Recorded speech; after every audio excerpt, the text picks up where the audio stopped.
Ergam os olhos e olhem para as alturas. Quem criou tudo isso?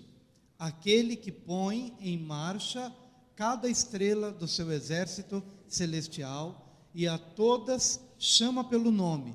Tão grande é o seu poder e tão imensa a sua força que nenhuma delas deixa de comparecer. Por que você reclama, ó Jacó? E por que se queixa, ó Israel? O Senhor não se interessa pela minha situação? O meu Deus não considera a minha causa? Será que você não sabe? Nunca ouviu falar? O Senhor é o Deus eterno, o Criador de toda a terra. Ele não se cansa, nem fica exausto. Sua sabedoria é insondável. Ele fortalece ao cansado e dá grande vigor ao que está sem forças. Até os jovens se cansam e ficam exaustos, e os moços tropeçam e caem.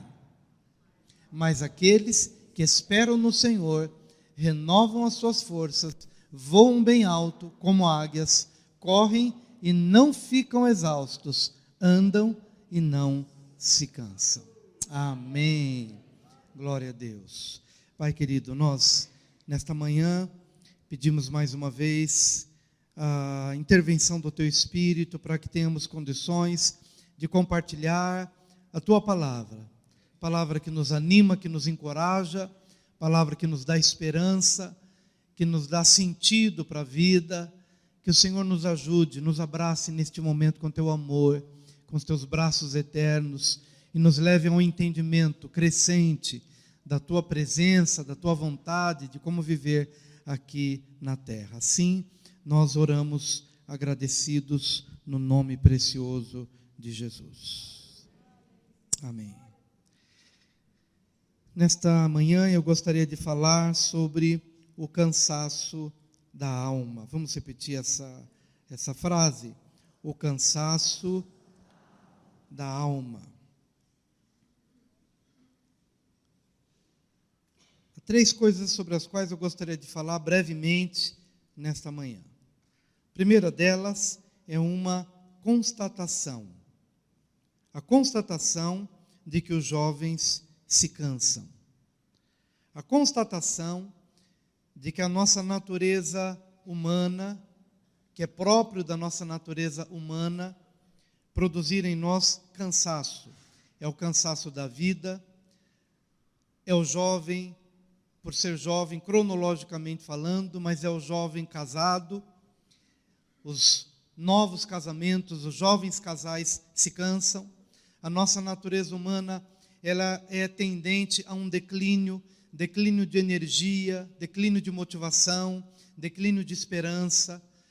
Quando Isaías compartilha de que os jovens se cansam e eles se fatigam, que eles esmorecem no meio do caminho, ele está simplesmente fazendo uma constatação do que é próprio da nossa natureza em todos os sentidos, porque estamos, de alguma forma, ainda aprisionados num certo sentido, embora tenhamos liberdade num outro sentido, e é para lá que nós estamos caminhando, mas no que diz respeito à natureza humana, essa natureza humana nos encerra num caminho de fadiga, num caminho de cansaço.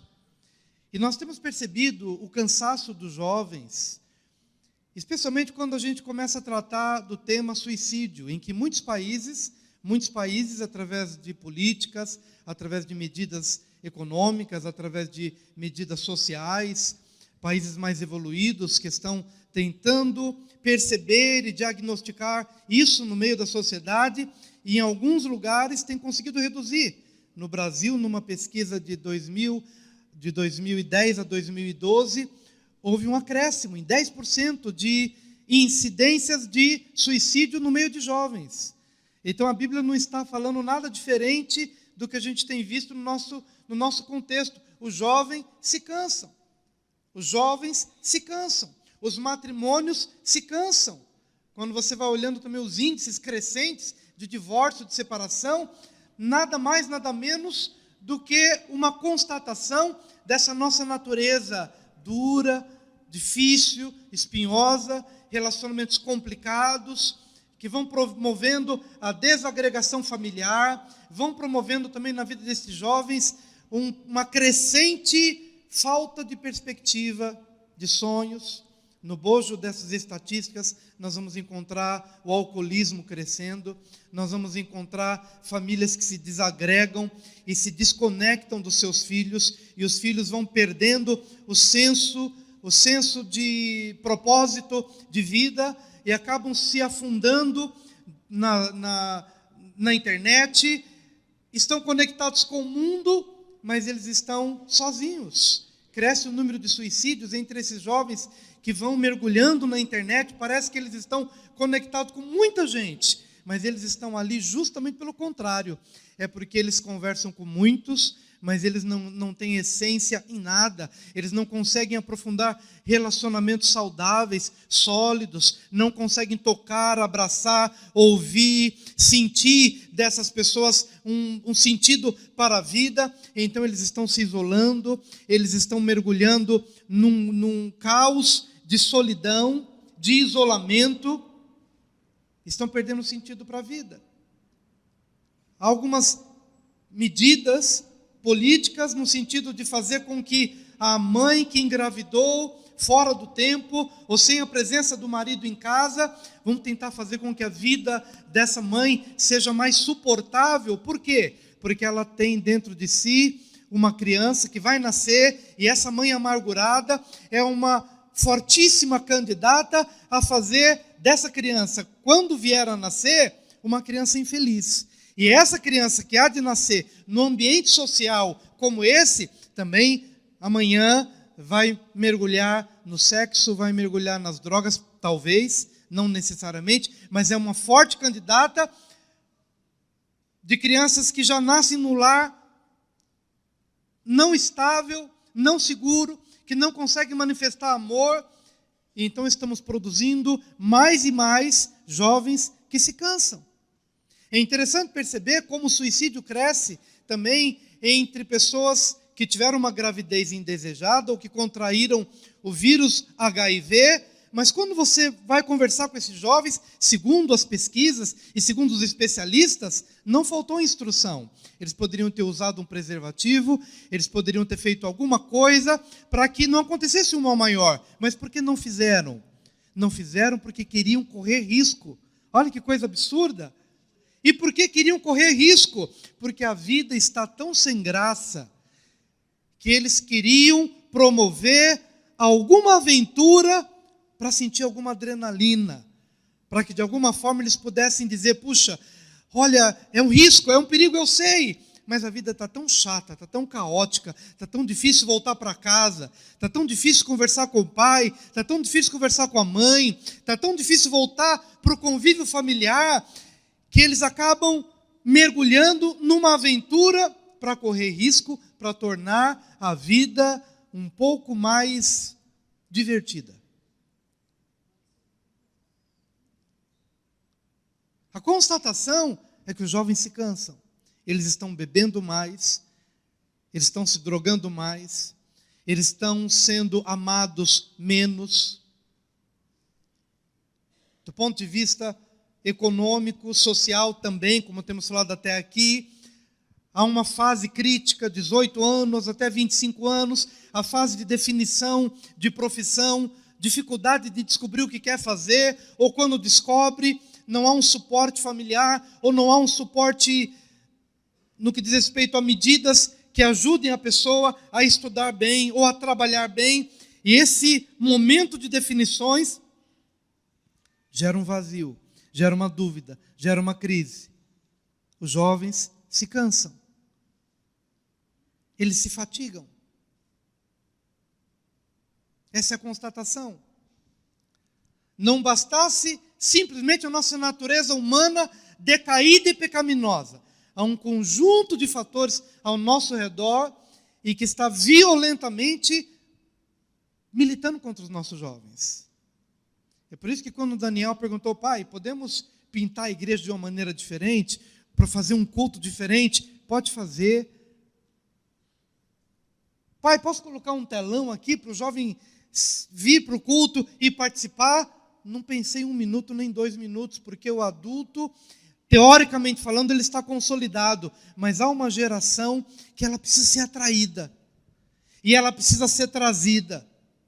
E que bênção poder ver o que está acontecendo no sábado. Não é por causa da parede pintada de preto, e não é por causa do telão, mas é por causa da palavra que está sendo pregada em todos os temas e de todas as formas. Não é por causa disso. Isso daqui é apenas um chamariz, é um atrativo, é para tornar o ambiente um pouco mais fácil para conectar, para trazê-los. Talvez o mais velho faça uma carinha meio assim, não gostei, não gostei. Mas, querido, com toda a convicção do meu coração, nós temos que trabalhar pela outra geração. Não abrindo mão de valores. Não é para fazer isso daqui e fechar a Bíblia e dizer, não, então agora aqui vamos pintar e bordar. Não, vamos trazê-los para cá, vamos criar um ambiente onde eles se sintam amados, abençoados, mas chegando aqui, abra a Bíblia, pregue a palavra de Deus, ensina ao jovem o caminho que ele deve seguir, e aqui eles vão ouvir o que eles não têm ouvido na sociedade. Conversando com Daniel e com o pessoal, ele diz, pai, é impressionante quando você prega aqui aos jovens, e você diz, jovem, você precisa honrar seu pai. Parece que está falando grego para eles. Parece que essa mensagem de honrar ao pai, honrar à mãe, é uma mensagem alienígena, porque eles chegam aqui atraídos pela amizade, atraídos pelo som, pelo louvor, pela música, pelas amizades, mas quando chega aqui e que se abre a Bíblia para dizer, olha, assim diz o Senhor, honre seu pai e a sua mãe, você vai ter vida longa. Olha, assim diz o Senhor, o seu namoro precisa ser santo, não pode ser promíscuo, você não pode ter sexo fora do casamento. É isso que se prega aqui, é isso que se anuncia aqui. Por quê? Porque é uma geração de jovens que tem contra ela uma natureza pecaminosa que faz com que eles se cansem, e uma série de espinhos sociais, familiares, relacionais. E quando chegam aqui, eles precisam encontrar refrigério, eles precisam encontrar princípios, eles precisam encontrar valores. Então, se quiser pintar a igreja, pode pintar. Se quiser colocar o telão, pode colocar. Se quiser dar maçã do amor na hora do culto, pode dar maçã do amor na hora do culto. E é interessante que os adultos vêm para receber a maçã do amor. Sabe por quê, queridos? Porque está tão carente a mensagem de amor, que o culto não é para jovem, o culto é para todo mundo. É todo mundo que vem, eu quero receber a maçã do amor, eu quero alguma coisa que me faça sentir amado, que me faça sentir ser importante, eu quero alguma coisa que, de alguma forma, traga o reino de Deus, traga a percepção do eterno para essa minha realidade tão caótica, tão vazia, tão sem sentido. E aí vocês vão ver nos vídeos deles, né? Pessoas já de uma certa idade, mas maravilhados porque receberam uma maçã do amor, maravilhados porque receberam um bombom, ou receberam alguma coisa. É uma mensagem de amor. Por quê, queridos? Porque os jovens se cansam.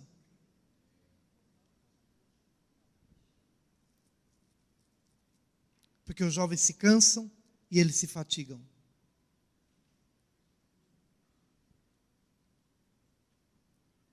Incluí nas minhas orações matinais os jovens, nas suas desilusões amorosas, nas suas desilusões, às vezes não consegue entrar na faculdade que queria, às vezes não consegue ter o emprego que gostaria de ter, e orar pela manhã, porque o jovem se cansa. Essa é a constatação.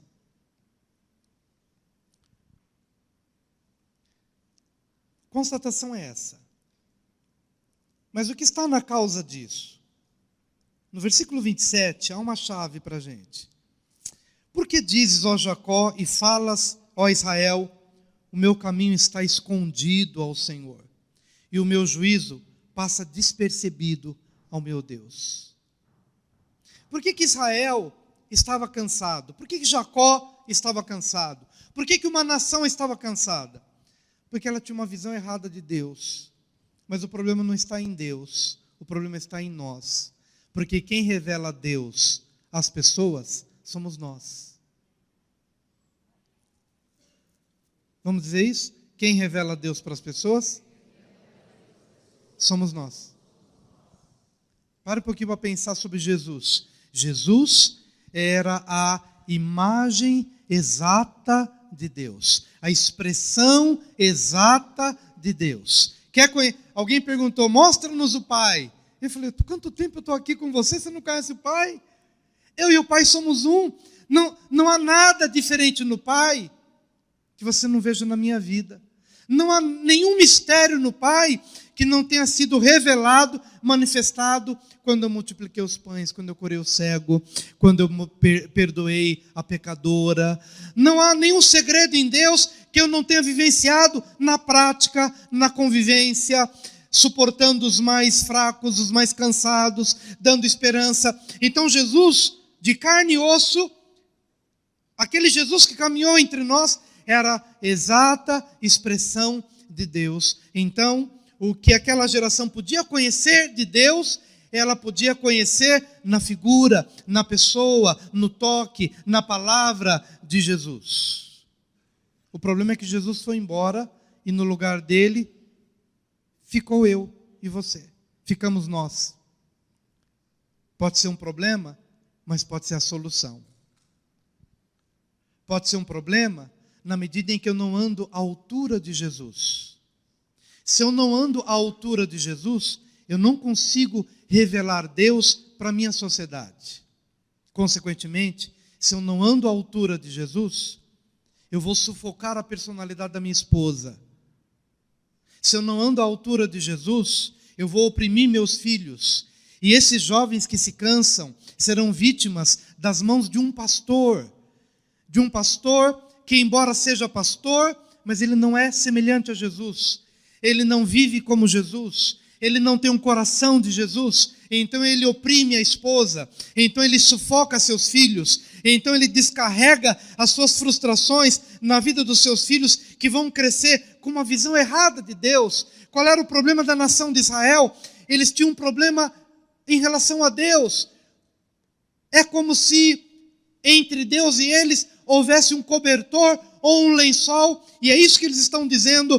Por que a minha causa está encoberta diante de ti? É porque, na verdade, a causa deles estava encoberta diante dos seus próprios pais, que tinham a obrigação de revelar Deus, mas não conseguiam revelar Deus. Quando esse jovem que se cansa, ele tem referenciais doentios, eles começam a ter uma percepção errada de Deus. Essa nação estava doente porque os pais estavam doentes. Essa nação não conseguia conhecer Deus porque as famílias estavam doentes. Essa nação de Israel estava se queixando de Deus, não conhecia a Deus, não conhecia o amor de Deus, não conhecia o poder de Deus, porque a sociedade inteira estava desprovida da revelação de Deus. E se eu estou desprovido da revelação de Deus, e se eu não me deixo transformar pela essência de Deus, certamente eu me tornarei um marido opressor, uma esposa vingativa, um filho doente, um jovem que vai buscar alguma coisa na vida, porque seus referenciais estão doentes.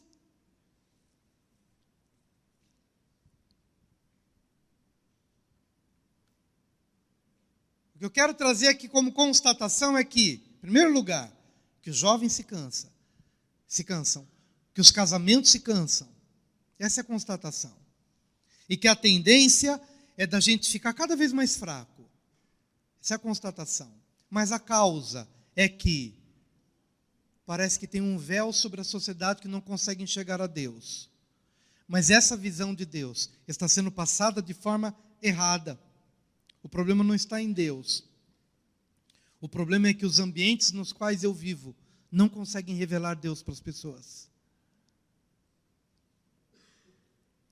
O que eu quero dizer é que filhos que constantemente estão expostos à violência, e uma das violências não é a da televisão, onde basta você espremer a televisão assim e sai sangue embaixo. Põe balde, aí espreme a televisão, sai sangue. Mas não é dessa violência que eu estou dizendo.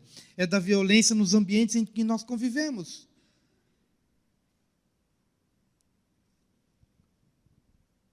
A vida se torna cada vez mais sem sentido, porque a vida do professor se tornou sem sentido. Porque a vida do pai se tornou sem sentido. Porque a vida da mãe não consegue trazer Deus, porque ela também está cansada.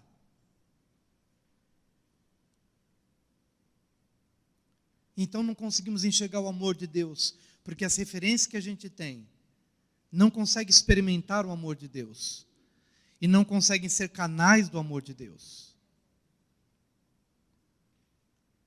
Então, em suma, como sociedade, nós estamos doentes. E estamos doentes porque nos falta Deus.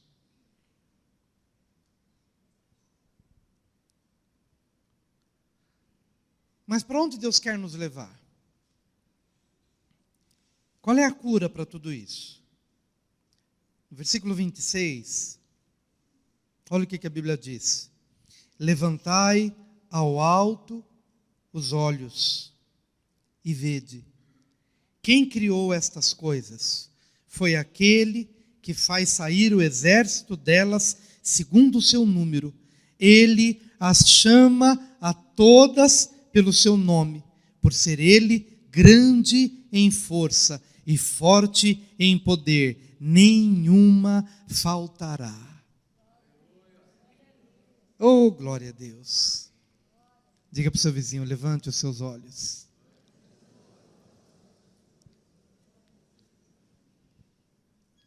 Guarda bem o que eu quero te dizer aqui, meu querido e minha querida, nesta manhã de muito amor pela sua vida e de muita oração, para que todos nós possamos sair desse embaçamento e dessas prisões em todas as áreas.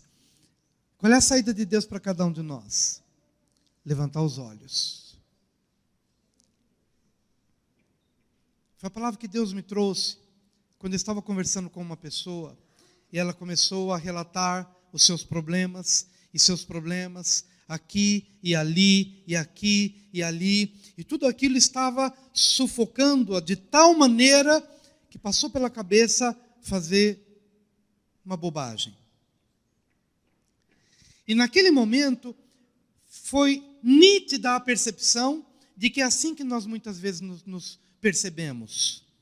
Olhamos para uma coisa que não dá certo, para uma pressão aqui, para uma dívida aqui, alguma coisa e tal, e a gente vai se deixando levar por aquele sufocamento de alma, e a vida vai ficando tão angustiosa, tão difícil, mas a visão que eu tive daquela pessoa naquele momento para poder ajudá-la foi o seguinte: olha, você está assim porque você não consegue ver outra coisa a não ser isso que te cerca.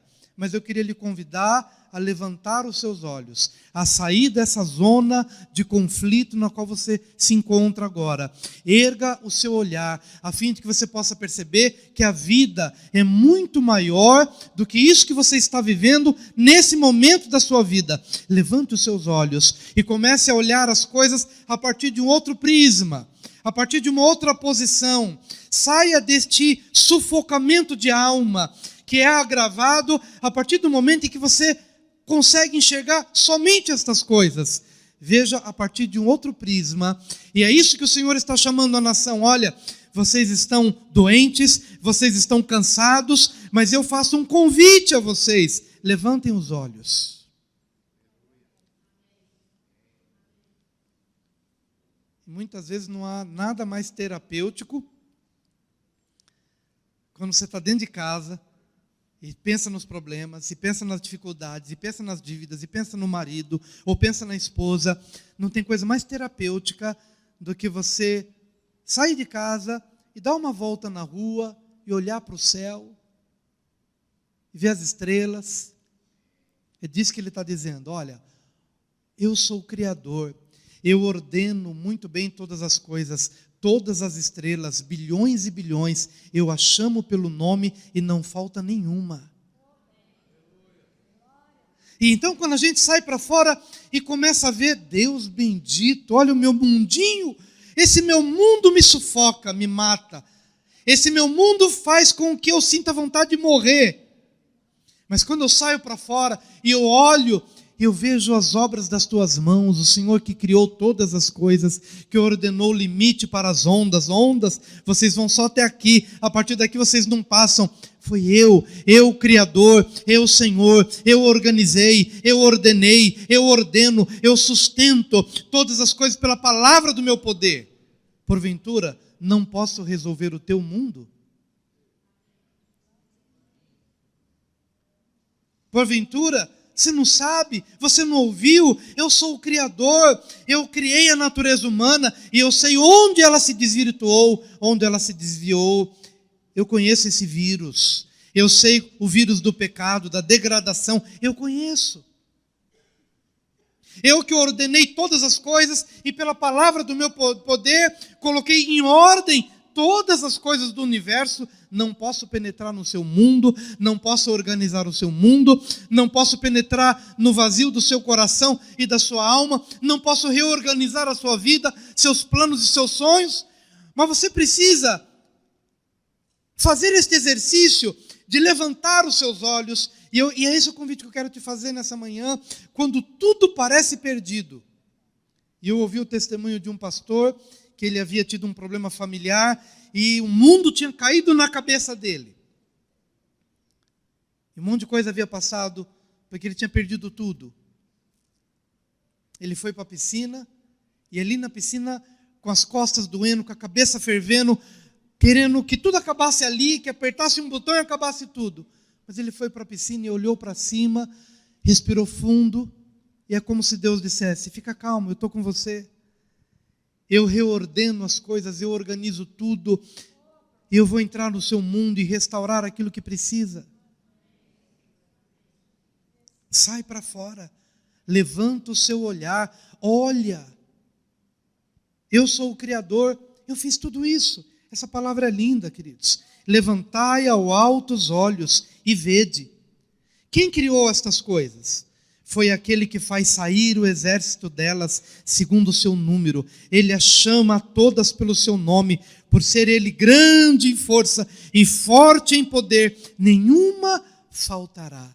Então, meu amado e minha querida, quando tudo parece perdido, creia que Deus é poderoso para reorganizar a sua vida, para estabelecer novamente seus sonhos, para colocar em ordem aquilo que se desorganizou. Não importa se tenha sido pecado seu, ou se tenha sido pecado de uma outra pessoa, não importa. Deus é poderoso para fazer isso.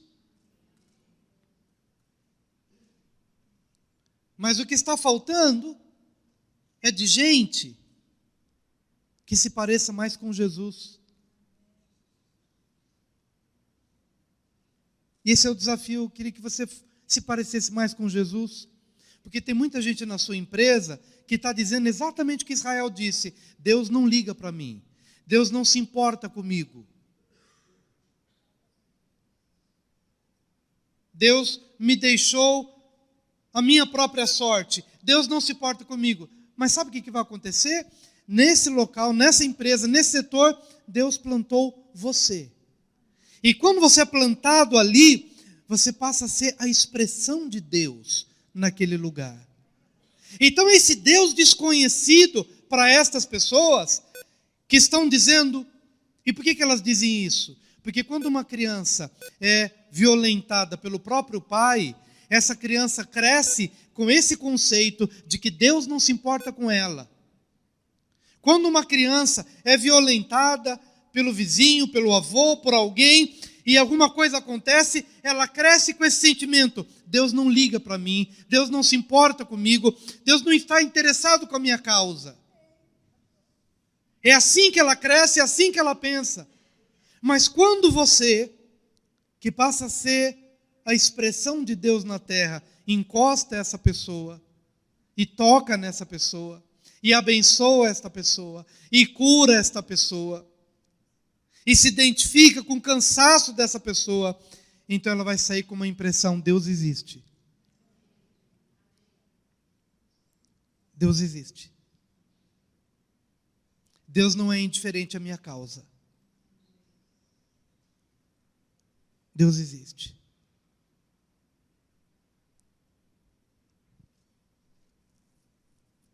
Então a cura, saia dessa zona de conflito, olhe a partir de outro prisma, e você vai se encontrar com Deus. Porque dizes, ó Jacó, e falas, ó Israel, o meu caminho está escondido ao Senhor, e o meu juízo passa despercebido ao meu Deus? Não sabes, não ouviste, que o eterno Deus, o Senhor, o Criador dos confins da terra, não se cansa, nem se fatiga? É inescrutável o seu entendimento. Se ele não se cansa, nem se fatiga, o que eu preciso fazer? Colocar o meu casamento nas mãos dele, porque ele vai renovar minhas forças. Se eu sou jovem, se eu sou ancião, se eu sou criança, mas estou cansado, eu devo levantar meus olhos e estabelecer uma relação com este que me renova, porque eu me canso, mas ele não. Eu perco a esperança, mas ele não. E olha a promessa dele no versículo 29, ele dá força ao cansado e aumenta as forças ao que não tem nenhum vigor. Dê um glória a Deus. Aleluia. Ele dá força ao cansado e aumenta as forças ao que não tem nenhum vigor. Os jovens se cansarão e se fatigarão, e os mancebos cairão, mas os que esperam no Senhor renovarão as suas forças, subirão com asas como águias, correrão e não se cansarão, andarão e não se fatigarão. Duas irmãs foram lançadas no campo de concentração, Corre Ten Boom e a sua irmã Betsy Ten Boom. A Corre era mais forte fisicamente, mas ela era frágil espiritualmente. A Betsy era mais frágil fisicamente, mas ela era mais forte espiritualmente. A Betsy era mais forte espiritualmente. E a cada agressão dos nazistas, que estou falando de duas irmãs que foram para os campos de concentração no período do nazismo, perderam seus familiares, cada um da família foi para um lado, não viram mais, morreram nas câmeras de gás e tudo mais, mas as duas ficaram juntas. E a cada humilhação, mais crescia o ódio no coração da Corre Ten Boom. O ódio. Se eu tiver oportunidade, eu mato. Eu esgano, porque eles roubaram a minha família, e olha a vergonha, humilhação de toda sorte, as duas, todos os dias.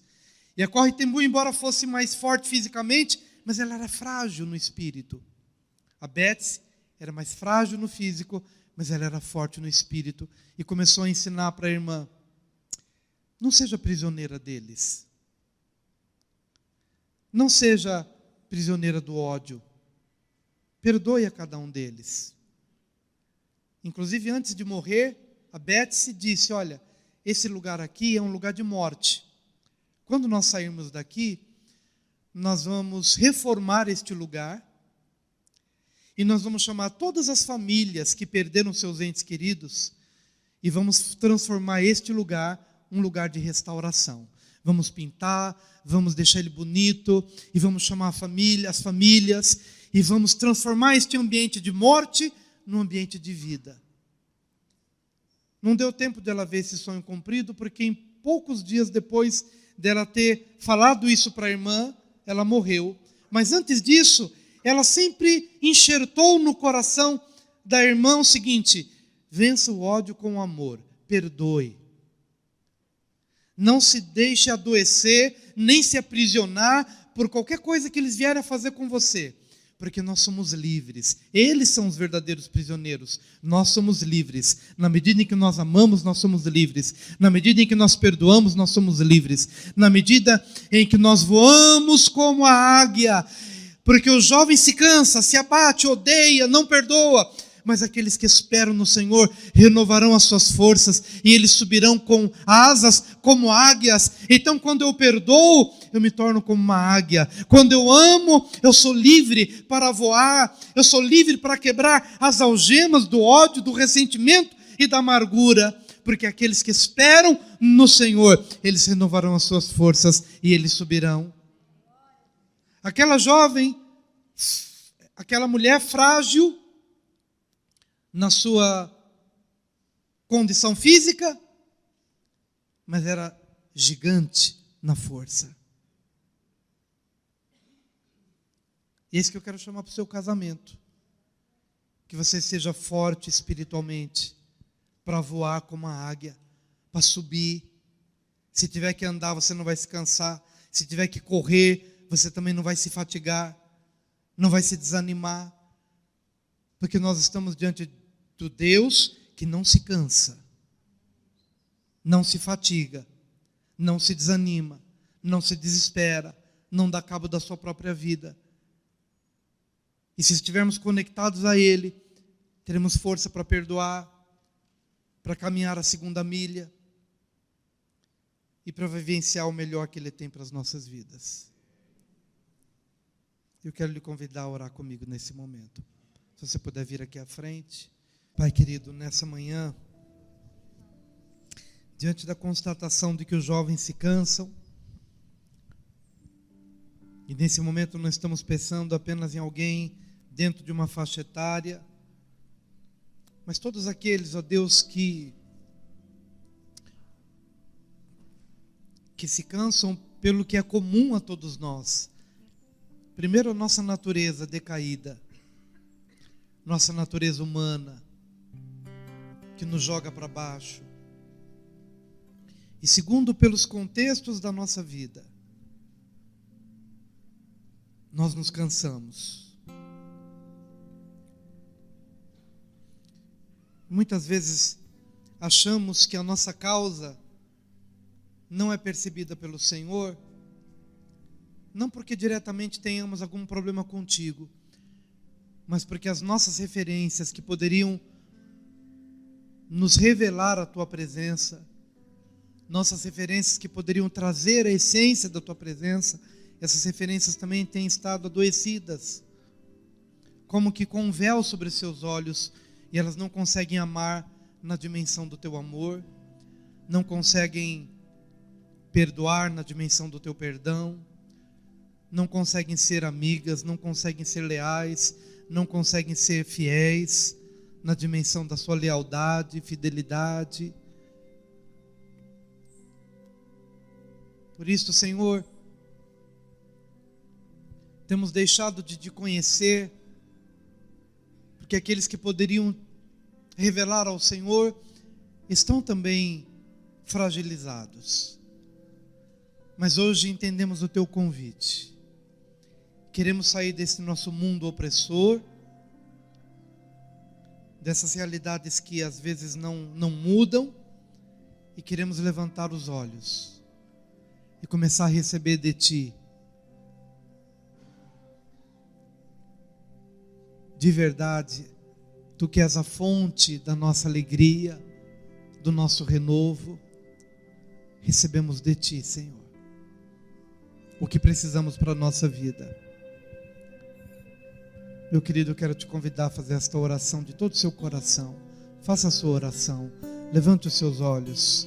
Levante os seus olhos. E veja para além da sua realidade momentânea. Levante os seus olhos. E veja o Criador, aquele que organizou todas as coisas. Aquele que chama as estrelas pelo nome. Aquele que liberou a palavra e organizou todo o caos do universo. É Ele que organiza a minha vida e Ele que organiza a sua vida. É Ele quem traz a pessoa certa para ser seu marido. É Ele quem traz a pessoa certa para ser a sua esposa. É Ele quem traz a pessoa que vai indicar o amigo, que conhece o amigo, que vai lhe abrir uma porta de emprego. Não se preocupe com nada, porque Ele organiza as nossas vidas. Faça o melhor que estiver ao seu alcance. Estude, trabalhe, seja um crente fiel. Vá na direção de Deus, mas levante os seus olhos para ter uma relação perfeita com esse Deus de amor, Deus Criador. Oh Senhor querido, maravilhoso é o Teu nome. Nós Te adoramos, Senhor, nesta manhã. Nós Te adoramos, Senhor.